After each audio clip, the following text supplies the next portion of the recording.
दोस्तों, हमारी पहली सीरीज अच्युतम भारतम का पहला वीडियो गुजरात के बारे में आप सबने देख ही लिया होगा। उस सीरीज का दूसरा वीडियो उड़ीसा के बारे में हम लोग बहुत ही जल्दी लाने वाले हैं। ये अच्युतम भारतम सीरीज के साथ साथ हम लोग एक और सीरीज शुरू करने जा रहे हैं, जिस सीरीज में हम वो बातें करेंगे जिसको हम हर रोज देखते हैं, सुनते हैं, पढ़ते हैं, लेकिन कभी उनकी गहराइयों में जाके नहीं देखा। इन बातों की गहराइयों में अगर हम जाते हैं तो हमको काफी सरप्राइजिंग बातें मिलेंगी। तो चलिए करते हैं शुरुआत।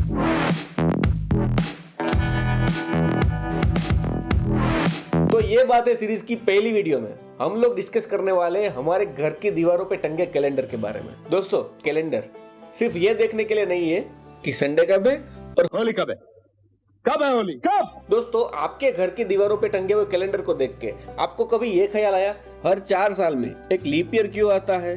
हर लीप ईयर का एक एक्स्ट्रा दिन फरवरी में ही क्यों जोड़ा जाता है? बाकी सारे महीनों में क्यों नहीं जोड़ा जाता?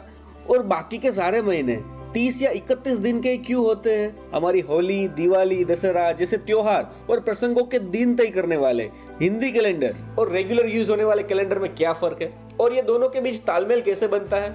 अगर आपको ये सारी बातें जानने में इंटरेस्ट है तो आपने आंख और कान सही जगह पे टिकाए, बॉडी को सही जगह पे टिका लीजिए, समझते हैं इन बातों को। दोस्तों, प्राचीन विश्व में कैलेंडर का आविष्कार सीजन्स और त्योहारों का हिसाब रखने के लिए किया गया था और दुनिया के अलग अलग कल्चर में अलग अलग लोगों ने अपनी अपनी सहूलियत और अपने अपने त्योहारों के हिसाब से कैलेंडर्स बनाए थे। इनमें से जो कैलेंडर आज तक उपयोग में लिए जा रहे हैं वो 2 तरह के कैलेंडर्स होते हैं, एक ल्यूनर कैलेंडर, एक सोलर कैलेंडर।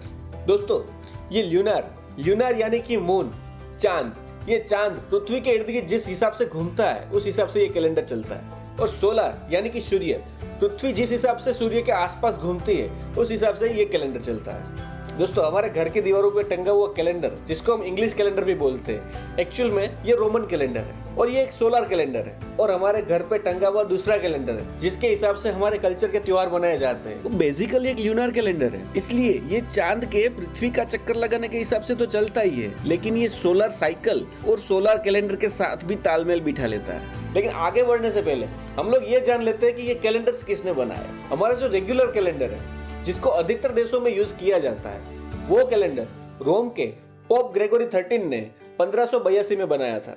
इसको ग्रेगोरियन कैलेंडर भी बोला जाता है। और हमारा दूसरा कैलेंडर, जिसके हिसाब से हमारे हिंदी त्योहार और सीजन्स आते हैं, उसको बनाया था सातवाहना वंश के राजा शालिवाहना ने, जिसको हम शक संवत के नाम से भी जानते हैं। इस शक संवत कैलेंडर को 22 मार्च 1957 के दिन इंडिया का नेशनल कैलेंडर डिक्लेयर कर दिया गया था।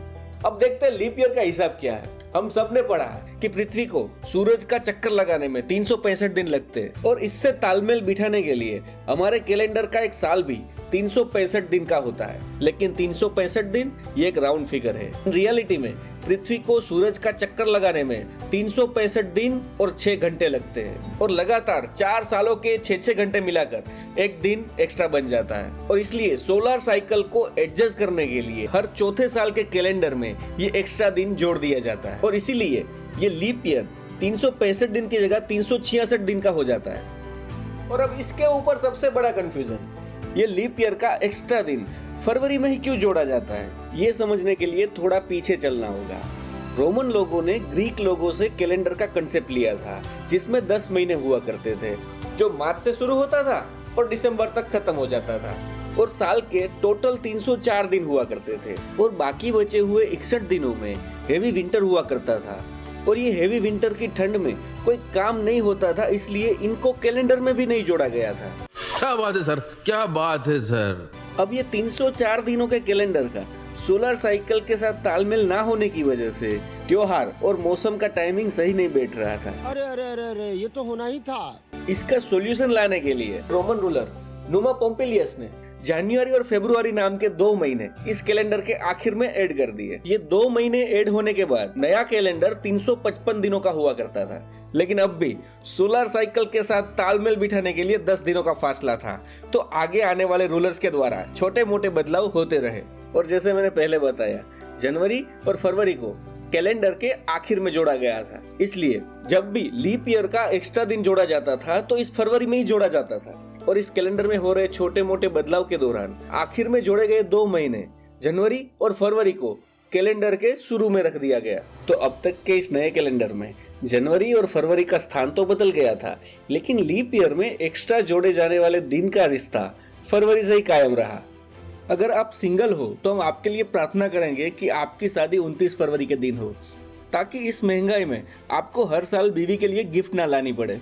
हमारा ये सुझाव व्यक्तिगत अनुभवों से प्रेरित है और इस क्रांतिकारी सुझाव के बदले में हम आपसे आभार नहीं पर चैनल सब्सक्राइब करने की उम्मीद करते हैं। क्या बात है। अब आते हैं अपने नेशनल कैलेंडर पे। हमारा नेशनल कैलेंडर जो बेसिकली लूनर साइकिल पे चलता है। दोस्तों, हम सबको पता है मून यानी कि चांद के बढ़ने की और घटने की साइकिल 30 दिनों की होती है। चांद की पूर्णिमा तक की जर्नी को हम लोग शुक्ल पक्ष कहते हैं और अमावस्या तक की जर्नी को कृष्ण पक्ष कहते हैं। अब बहुत ही कम लोगों को पता है कि ये साइकिल 30 दिनों का नहीं 29.5 दिनों का होता है। और इसीलिए आपने काफी बार देखा होगा कि हमारा त्योहार आधे दिन से शुरू होता है या फिर 2 त्योहार आधे आधे दिन में होते हैं। ये 29.5 दिनों के 12 महीने जो बनता है हिंदी कैलेंडर का एक साल, और जिसके टोटल दिन होते हैं 354।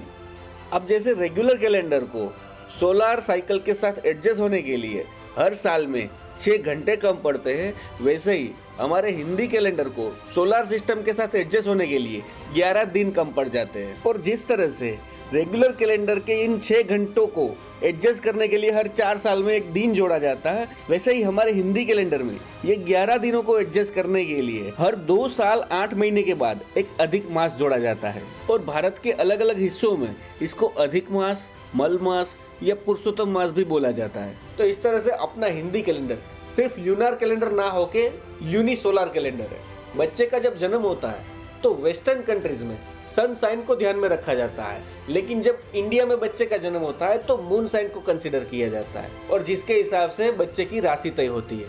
अपना हिंदी कैलेंडर, जिसको इंडियन नेशनल कैलेंडर भी बोला जाता है या शक संवत भी बोला जाता है, ये इंडिया के साथ साथ इंडोनेशिया के बाली और जावा आइलैंड में भी काफ़ी इस्तेमाल किया जाता है। तो कैसी लगी आपको ये इन्फॉर्मेशन, ये कमेंट सेक्शन में ज़रूर बताइएगा और चैनल को सब्सक्राइब कीजिएगा। धन्यवाद।